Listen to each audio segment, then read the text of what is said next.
I signed a contract for RealmWalker, New Beginnings, with Wild Rose Press publisher, and starting the editing process for that.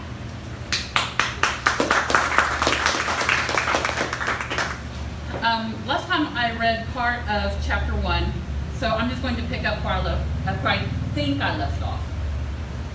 So, Beth Ann had been introduced, in a manner of speaking, to Seth, and was informed that she would help him solve his murder.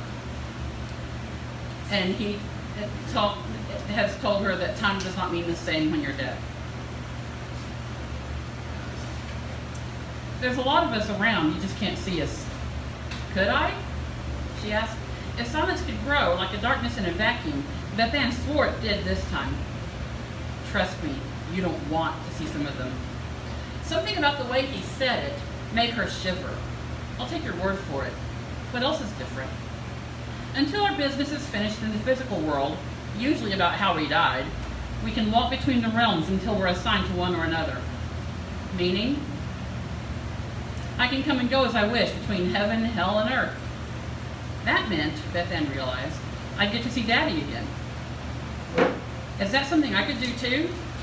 Not yet. When we're done, you will. That's the only way I can pay you for helping me. Give you some kind of skill that you don't have now. That could be interesting. More than you know. She shook her head, unable to believe she actually considered what he said. She didn't want to be psychic. She wasn't psychic. So why wasn't she in full freak-out mode about that? He sounded almost apologetic. I know. You're controlling me so I won't freak out. No. So I can't freak out. So you can deal with me without a full-on panic attack. He hesitated. Yeah. You already figured that out? I did. And make no mistake, I'm pissed. If I have to work with you, don't call me bitch or anything like it anymore. She could almost feel him shrug. Wait. He did shrug, using her shoulders. That felt beyond strange. Her body doing something she didn't tell it to? This would take some getting used to. The phone rang. She jumped and looked at the clock. An entire hour had passed. It shocked her that so much time could pass in the few minutes she spent inside her head. That wasn't quite right, but it was the best explanation she had. It's Jessica, Seth informed her. She swiped right on her smartphone screen to answer it. Who is this? Jessica demanded before Beth Ann could say anything. My name is Beth Ann Strange. Where is he? Where is who? The man who called from this number, claiming to be my husband. She had been crying. Beth Ann heard the tears in her voice. Aw, hell, baby. I don't know how to tell you this, Beth Ann said. I don't quite get it myself. Jessica hiccuped. His spirit walked into me this morning. He kind of took over. I don't believe you, Jessica shrieked, clearly hysterical. This is an unbelievably cruel joke, Miss Strange. Say something, Beth Ann thought to him. It ain't a joke, Jessica, he said, using her voice again. It's true. I need to talk to you. I thought... She hung up. Next time, Beth Ann suggested, just say whatever it is you want her to know. Yeah, like she'll believe that. It's not like she believes you now. How could it be any worse? Believe me, it will get worse. Beth Ann tried to stand again. This time he let her. She went through the motions of doing housework. She loaded the dishwasher, started a load of laundry in the utility room just off the kitchen. Seth stayed quiet. After lunch, she sat down on the couch with the classifieds and a spiral notebook. Instead of looking for a new job, she slept. When she woke, she felt as though she hadn't slept any and had the worst writer's cramp of her life in her right hand. Beth Ann was left-handed. She frowned as she flexed her hand and tried to work the cramp out. Her temper rose. She still hadn't dealt with his control of her and her emotions earlier. You're awake. No thanks to you. What did you do to me anyway? Nothing. I just took over. That can't happen. Why did you do it? She wanted answers.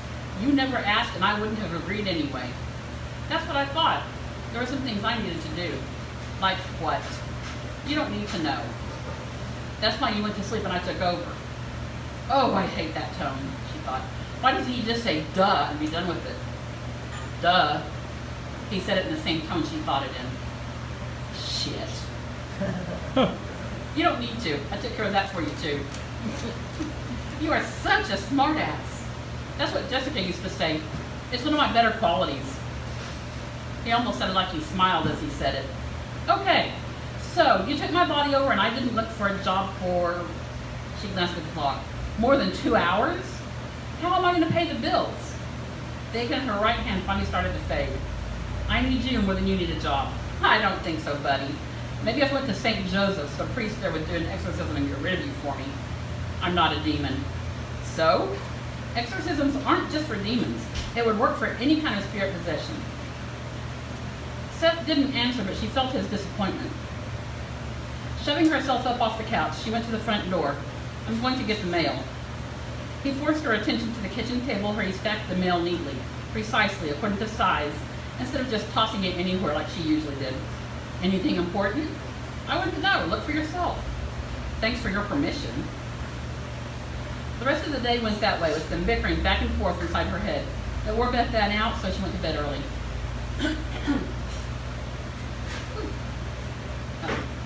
You know something else about being dead? Seth asked the next morning after she woke up.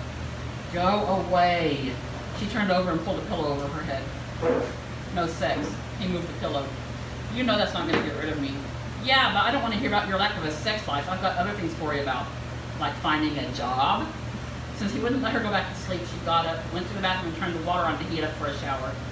Like I said, I need you more than you need a job. And if this works out right, you won't have to work for anyone other than yourself ever again. What if I don't want to do that? Don't be stupid, Beth Ann. You know it's a mega stressful working in for histrionic personality types, even if you don't want to work for yourself. Yeah, listen to yourself, he told her. Don't be stupid. I wish you'd stop doing that. We could talk like that, to each other inside your head, I mean. You don't have to talk out loud for me to hear you. Yes, I do. Otherwise, I feel like I'm just talking to myself. What do you think you're doing? She took off her sleep shirt, talking to you, but I'm inside you, in your head. Then start paying rent, bucko. Funny. Ignoring him, she got into the shower. Thankfully, he left her alone, but she could still feel him there, so she hurried. You ain't got anything I haven't seen before. He paused. Jessica's was better, though. Beth Ann didn't want to know what was better. She pulled her clothes on in a hurry. Her ass, her tits, and enough! He laughed in her head. All right, she said, grabbing a pen and her notebook, heading to the couch. We need a plan. Food first, plan second. She frowned. I don't eat breakfast. You do now. Stop using my voice. You're making my throat hurt. You're the one who insists on talking out loud. He made her get off the couch and go into the kitchen, where he forced her to open the fridge and get out 2 eggs. She hated the fact he used her body, her voice, controlled her emotions, and made her do things she didn't want to do. Just because I do doesn't mean you have to. He shrugged. Suit yourself. Your stomach's growling, and whether you think you do it or not, I think you're hungry. Food first. Pour out your pans. What do you plan on doing? Just wanting the my name is Chef. She got out a tea pan. Tea? Just called it a saucepan. Whatever. Beth Ann filled it with water and put it on the stove to boil the eggs. They took entirely too long to boil. When they were cooked, she ate them plain and washed them down with water. That's just gross. Shut up. I ate. Now we plan. She went back to the couch. Tell me everything you know. He started to take the pen in Beth Ann's right hand. I'm left-handed. That's what we write with. He hesitated. I don't know if I can. Then tell me everything and I will write it. Fine. Have it your way. I was walking home from work. You walk to and from work? It's only a block away. Some kind of black pickup stopped and asked me for directions to Chandler Street. I told him how to get there. He pulled out the phone like he was going to call somebody, so I started walking again. Next thing I know, the asshole was mowing me down with his pickup. She wrote as he talked, rather, spoke in her head. That ain't what killed me, though. He loaded me in his pickup.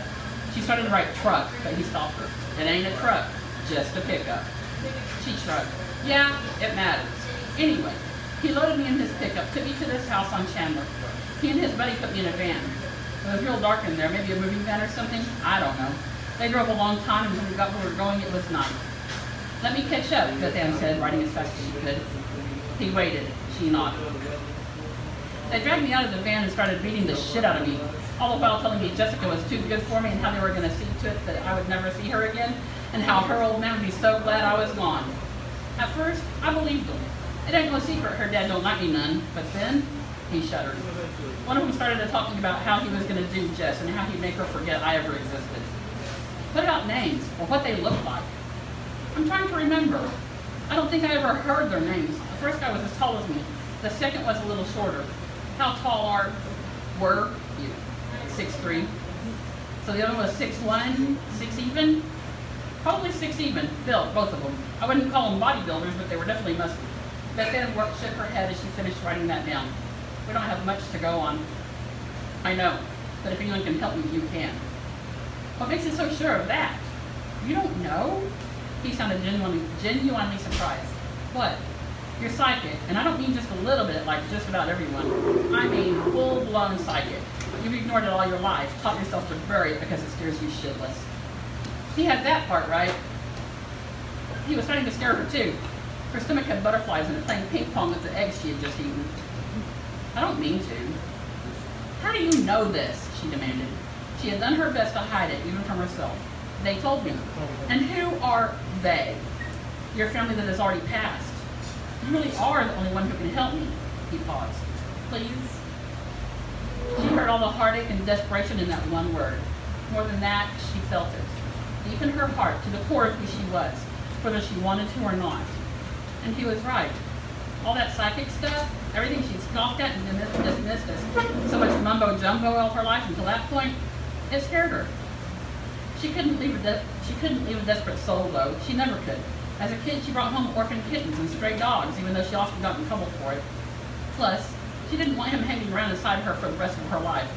Okay, but you're going to have to help me with this. I don't know the first thing of any of it. I'll do what I can. Tears pricked the back of her eyes. She knew it wasn't her relief she felt, it was his. If anything, she was more scared about what she had gotten herself into.